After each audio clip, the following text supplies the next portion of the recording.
Bien, mis hermanos, retomo donde iba. Estamos en el versículo 11.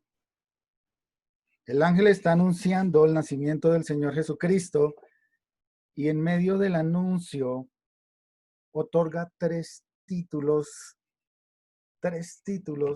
que demuestran la deidad y el origen del niño que acaba de nacer. Un Salvador.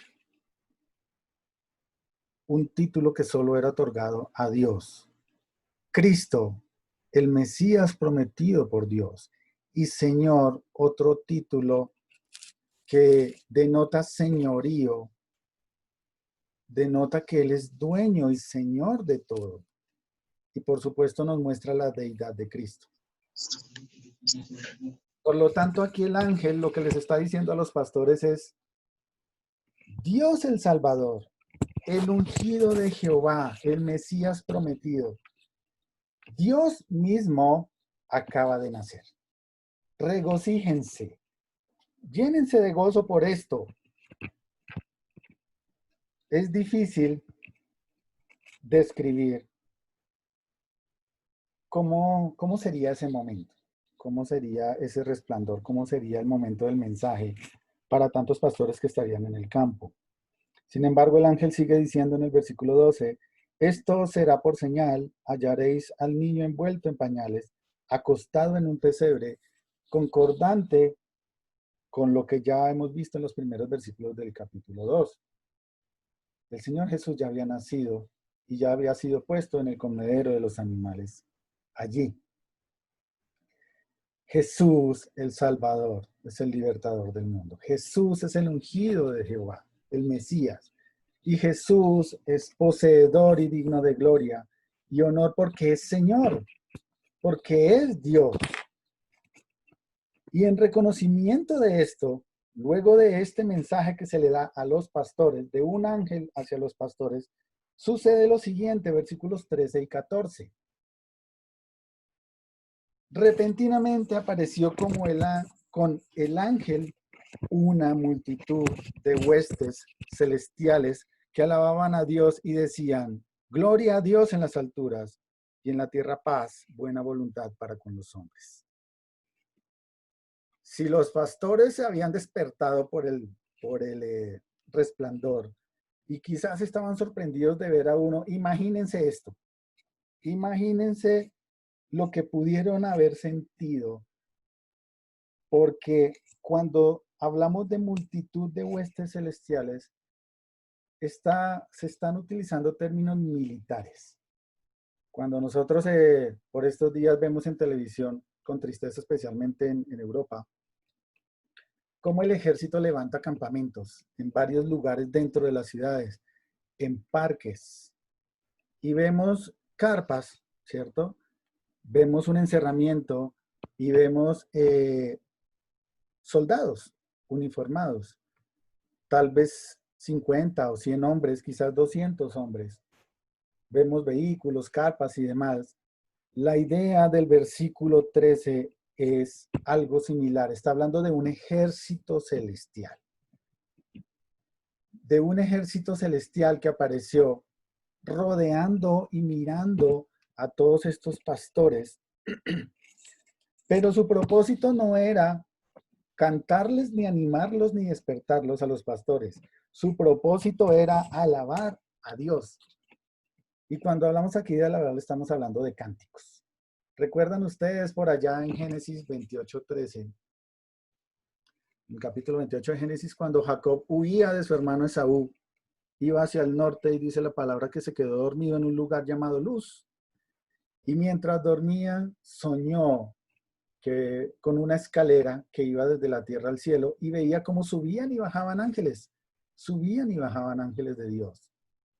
El mismo el mismo Jacob, de regreso a Canaán, muchos años después, dice la palabra que estaba en un lugar al otro lado del Jordán, llamado el Vado de Jaboc, cuando de repente se vio rodeado de ángeles que le protegían. Imagínense ustedes estar rodeados de ángeles que le protegen. Por eso llamó ese lugar Mahanaim. El Salmo 103 Dice literalmente, bendecid a Jehová, vosotros todos sus ejércitos, ministros suyos, que hacéis su voluntad. El Salmo 148 en el versículo 2, 148:2, dice, alabadle vosotros todos sus ángeles, alabadle vuestros todos sus ejércitos. Cuando nosotros hablamos de un ejército celestial, no hablamos de 100 ni de 200. Hablamos de miles y millones. Daniel en el capítulo 7, en el versículo 10, en medio de la profecía, cuando veía el trono de Dios, donde él describe al anciano de días que se sienta en el trono.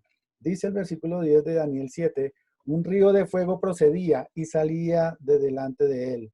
Millares de millares le servían y millones de millones asistían delante de él.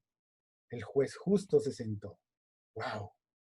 Y cuando vamos al final de los tiempos, Apocalipsis 5:11, Juan escribe allí en la profecía de Apocalipsis 5:11, y miré y oí la voz de muchos ángeles alrededor del trono, y de los seres vivientes y de los ancianos, y su número era millones de millones.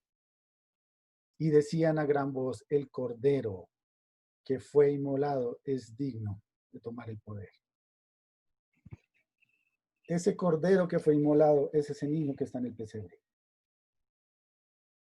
Es Dios, es el Mesías. Y la multitud de las huestes celestiales, eso quiere decir que provenían de los cielos, alabaron a Dios en la tierra para que los ángeles tuvieran los ángeles, no, los pastores, tuvieran ese testimonio directo desde los cielos. ¿Cómo sería ese asunto? Bueno, difícil de describir. Aquí vemos una fotografía simple. Dos pastores y un ángel. Ahí no dice si el ángel se les presentó sobre la tierra o estaba elevado, no dice, simplemente esto es una ilustración. Pero cuando sucede el versículo 13 y 14, debió ser algo similar a esto. Imaginen ustedes ese territorio increíble.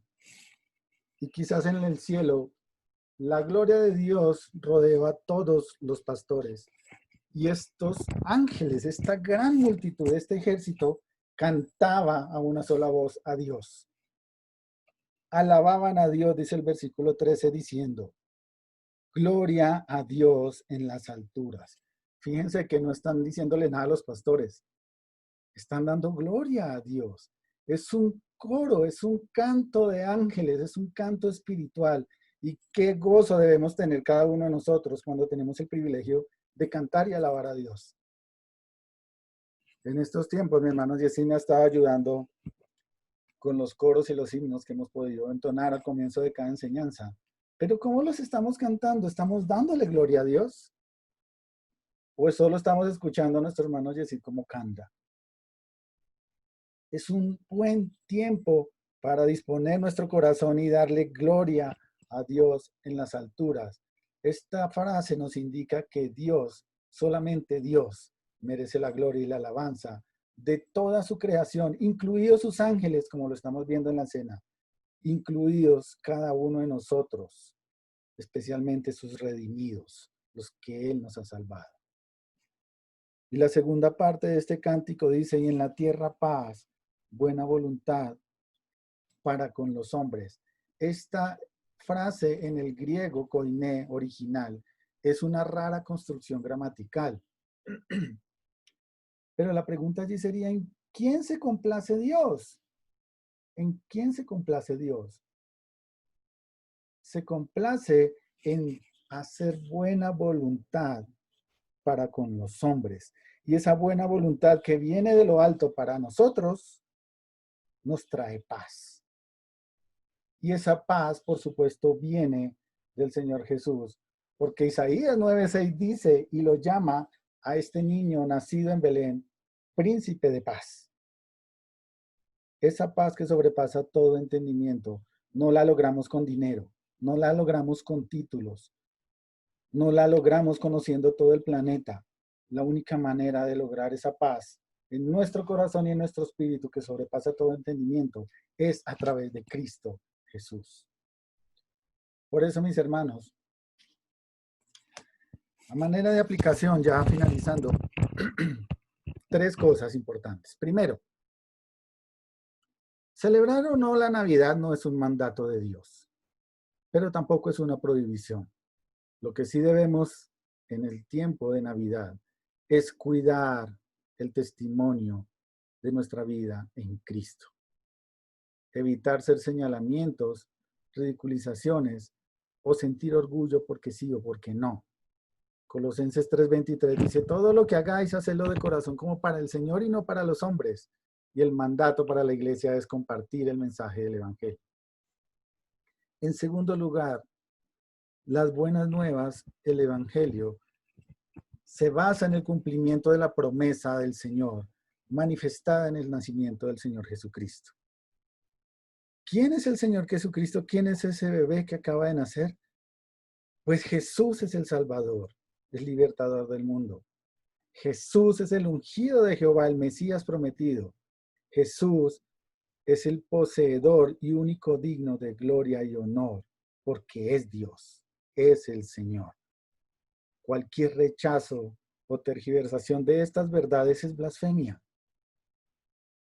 Aquel que diga que Jesús no es el Señor, que no es el enviado y ungido de Dios, está torciendo la palabra de Dios, está yendo por el camino equivocado. ¿Cuál es nuestra labor? Hacerle ver la verdad de la palabra de Dios. Cristo es Dios. Y en tercer lugar, mis hermanos, la alabanza de los ángeles es clara. El hombre no puede generar paz. Nosotros por naturaleza, como lo hemos estado viendo en nuestro estudio de soteriología, declarado en Romanos 3:10 y 11, de nuestro corazón no nacen cosas buenas. No nos engañemos con eso. Ninguno de nosotros es justo. No hay quien haga lo bueno, no hay ni siquiera uno. Pero los ángeles nos dan o les dieron en ese momento a los pastores la buena noticia de que acababa de nacer aquel que traería paz a los corazones, que demostraría el amor de Dios para los pecadores y que sería el único camino a la vida eterna, a tener paz para con Dios, a tener una relación cercana con Dios, a restaurar esa relación perdida por causa del pecado. El hombre no genera paz, pero Dios en el corazón de los hombres es paz para con Dios. Y para eso vino el Señor de la gloria, el Señor Jesucristo, a nacer en medio de nosotros. Mis hermanos, la invitación es a entregar nuestra vida al Señor. Completamente. Les hacía una pregunta al comienzo. El Señor vino, se despojó de todo para entendernos y vivir como nosotros. Nosotros de verdad, como creyentes, estamos despojándonos de vanidades, de cosas inútiles, de objetos, de ídolos, para vivir como Cristo espera que vivamos. Si Cristo es paz y está en nuestro corazón el amor de Cristo, nuestro compromiso con Él es procurar ser cada día más y más, hacer nuestra vida más y más de acuerdo a como Él quiere que sea. Oremos, mis hermanos. Señor bendito, gracias por estas buenas nuevas de paz, de gozo, que compartiste primero con los más necesitados, los más apartados, los más despreciados, los pastores allí en Belén. Señor, ninguno de nosotros es digno de tu misericordia y por eso te agradecemos con humildad que te hayas acordado de nosotros y hayas enviado a tu Hijo para morir por cada uno en la cruz. Bendito Señor, te ruego por los hermanos que quizás están tristes, acongojados o quizás apartados de tu palabra, para que así como estos pastores se llenaron de gozo, y ese gozo que iba para toda la tierra, Señor, les des ánimo en sus corazones, les des aliento, les des paz, porque ahora sabemos que tenemos salvación, gracias a la obra de tu Hijo en la cruz. Señor, también aquellos que aún no han puesto su confianza en Cristo, ruego por ellos, ruego para que en tu perfecta voluntad, Señor, tu Santo Espíritu obre en sus corazones. Hoy puede ser el día de su salvación. Hoy puede ser el día en que reciban ese gran gozo en su corazón, tengan esa paz que sobrepasa todo entendimiento. Rey bendito, gracias por tu palabra. Gracias por un día más que has permitido, Señor, que sea instrumento tuyo para compartir tu verdad. Y, Señor, que tu gozo y tu paz sean nuestro escudo y nuestra confianza durante esta semana y durante el resto de nuestra vida. Porque te lo pedimos, Señor, en el nombre de Cristo Jesús. Amén.